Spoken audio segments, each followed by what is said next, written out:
Hello, hello. It's a crisp November morning. We caught a wisp, a flurry of November snow. As you can see, we're in the car, a nice comfy abode for our talks. However, it will probably get progressively colder and colder. So let's get going. Today for discussion, Umberto Eco's The Name of the Rose. Now, Umberto Eco was an Italian medievalist, predominantly a scholar who focused on medieval studies, a philosopher, and a writer. His philosophy concerned mostly political philosophy, as well as semiotics. So semiotics is the study of signs and their meanings. As far as political philosophy, Eco is known for an essay that he wrote on fascism, and I believe that's what it's called. It's called On Fascism, or it's something to do with the signs of fascism.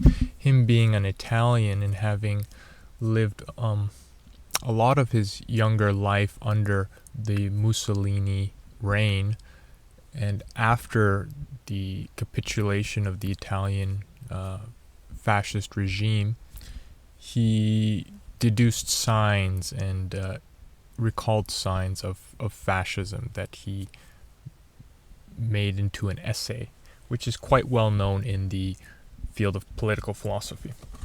However, he's also a writer, known for a few of his books.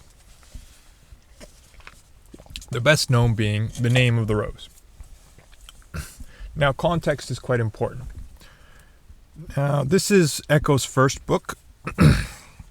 He was about, I think, 50 when he wrote it, so he's already a scholar. He's coming from that angle. Now, the context of this story is quite important. This story concerns... I'll read the back, just to let that go. The year is 1327. Franciscans in a wealthy Italian abbey are suspected of heresy, and Brother William of Baskerville arrives to investigate. When his delicate mission is suddenly overshadowed by bizarre deaths, Brother William turns detective. His tools are the logic of Aristotle, the theology of Aquinas, the empirical insights of Roger Bacon, all sharpened to a glistening edge by wry humor and a ferocious curiosity. He collects evidence, deciphers secret symbols and coded manuscripts, and digs into the eerie labyrinth of the abbey, where the most interesting things happen at night. So, context for this time period. During this time period, the Catholic Church was going through a schism. And what was happening at this time was the Avignon papacy. So instead of the papacy being in Rome, the papacy essentially got moved to Avignon in France.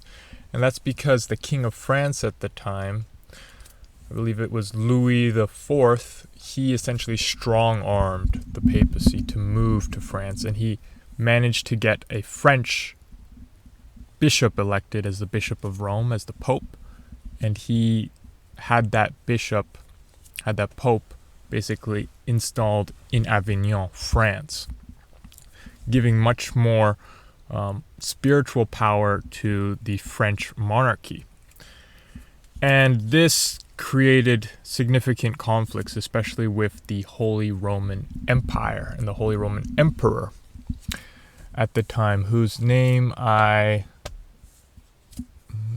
not sure who it was. It may have been also another Louis, but this created conflicts with them. And naturally, it also created conflicts with the clergy that were predominantly Italian because they're residing in Rome. And they're wondering, why is the papacy being moved over there?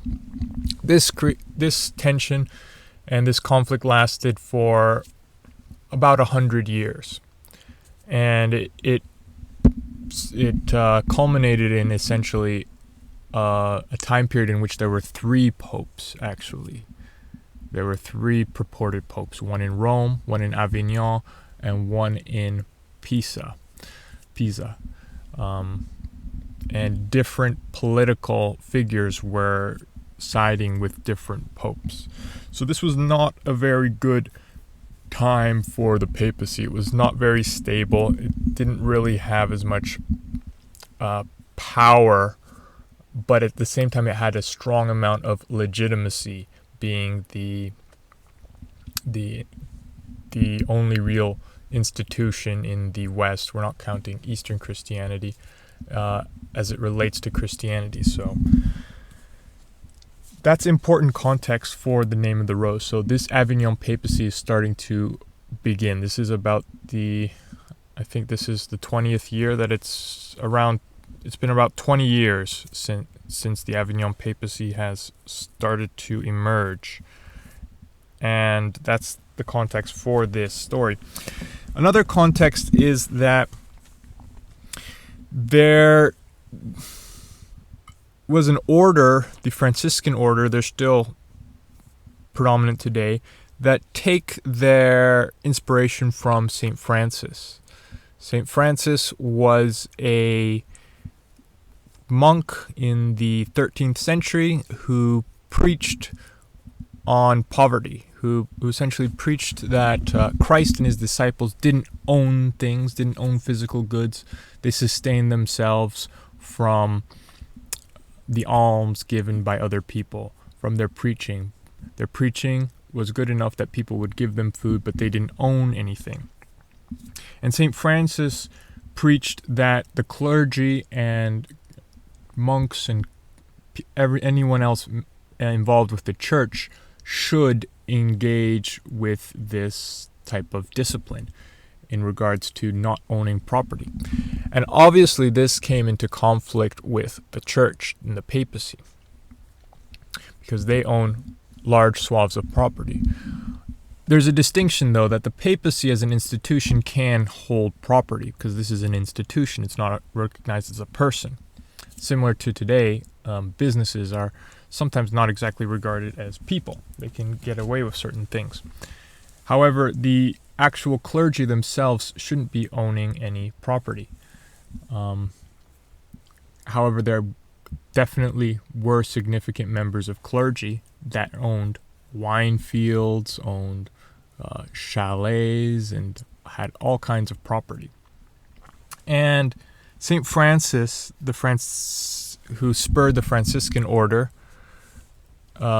this order, long after Francis died, kind of evolved and devolved into various radical revolutionary Christian heretical sects that would go to the extremes, and they would almost denounce the papacy entirely and were very, very rebellious to that institution.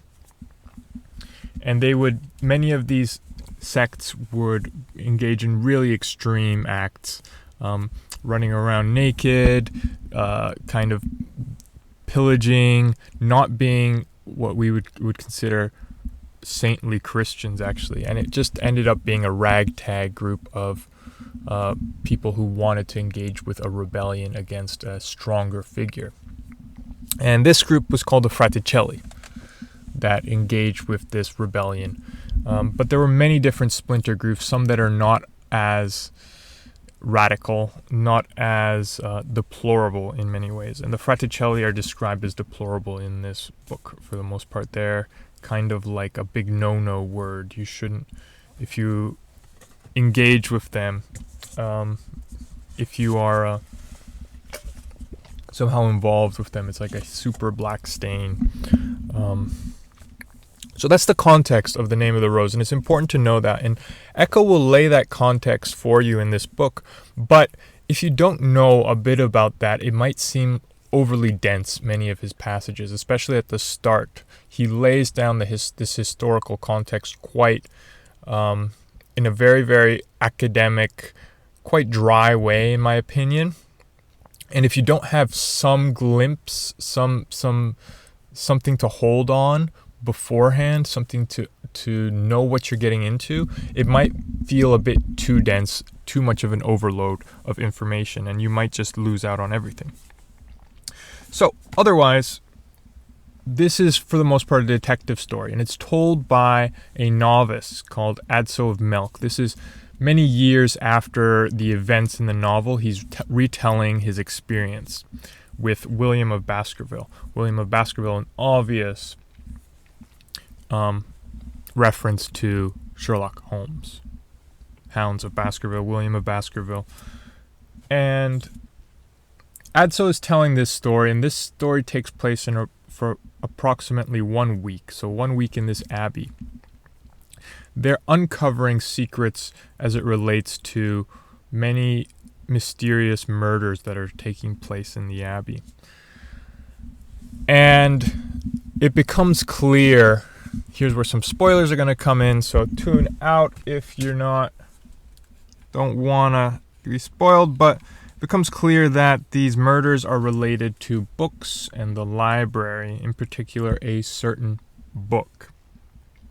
That book being the second copy of Aristotle's, the second half of Aristotle's Poetics concerning the comedy, La Commedia, or something like that is what it might be called. So this is a lost book by Aristotle.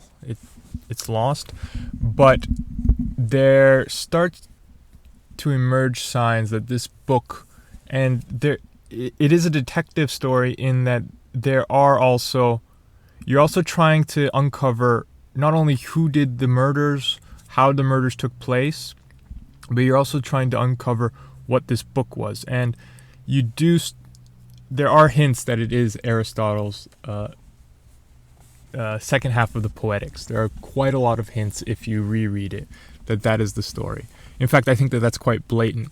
And I think once you understand that it's Aristotle's second half of the Poetics, which concerns comedy, you start to deduce who maybe will be doing the murders. If you've read the story, you'll know what I mean. So for the most part, it's a detective story, but I would say that's the bones of it. All the flesh, all the fur and hair and everything else about it that you see is a lot of historical context and fiction, as well as philosophy. It's philosophy as it relates to text, the meanings of text, how text can change and evolve into different contexts, how we can maybe not necessarily evolve into different contexts, but how it can be degraded and changed and removed from its original. It also concerns how we may look for certain signs that have been sort of branded in us by these texts. We may look for these signs in the world. So essentially how these texts can influence our perception of the world. The writing, for the most part, is quite simple and quite easy to read. There are a few passages that go really, really dense, and I think that's because Eco is either laying on the historical context, as I mentioned early. He lays on the historical context sometimes in the early parts of this book, but there are a few other parts where he lays it on. There's also a few parts where I think he's trying to emulate a religious vision, a fervor, and that becomes a really, really dense, vivid passage. But for the most part, it's quite streamlined and quite easy to read.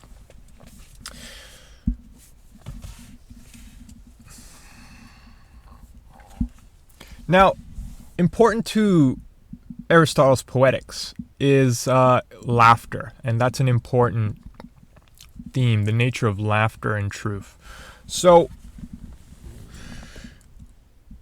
going in parallel with this, with the heretical investigation concerning the Franciscans in this abbey, and by the way, there's a papal delegation that's coming as well.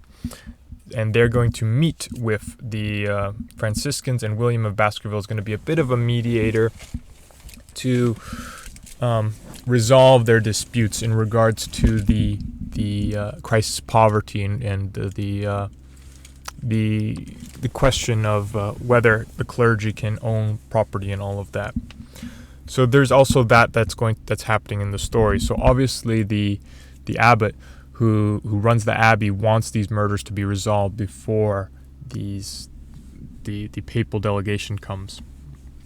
But what I was mentioning before, the nature of laughter is also important. That the question of whether Christ and his disciples, or whether let's say Christ laughed, also parallels the question of whether Christ owned property. These teleological disputes parallel each other, but the laughter dispute isn't one that is regarded as heretical, and it's not something that's being investigated in. However, you come to see that within the library, within the abbey, this itself is a subtle dispute that is happening, whether Christ actually laughed. And some people, a notable monk who is blind and 80 years old, quite old, from Spain, called Jorge of Borges. So you know that reference, Jorge Luis Borges. So Eco has written Jorge Luis Borges into a book 600 years before Borges existed, 500 years before Borges existed. And Jorge of Borges takes issue with Christ being portrayed as having laughter, or the virtues of laughter being extolled. And it's quite important because Aristotle is regarded as the philosopher, the great philosopher. Many Christians, they don't look to Aristotle necessarily as to how they live their life, but many Christian theologians and philosophers do engage with Aristotle quite rigorously. He's quite important to the philosophies of many Christian theologians, like I think St. Augustine, Aquinas. They're all very, very heavily influenced by Aristotle. But Jorge of Borges takes issue with the exaltation of laughter being portrayed as something that is positive.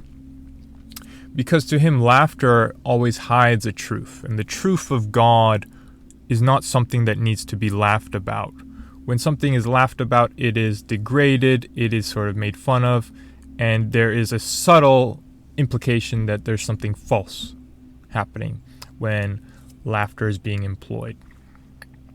So laughter is a bit of a what's the trendy word? A discourse. Yeah, it's a sort of revolutionary, rebellious act. So, spoiler alert, it's no surprise that it's Jorge of Borges who is behind this.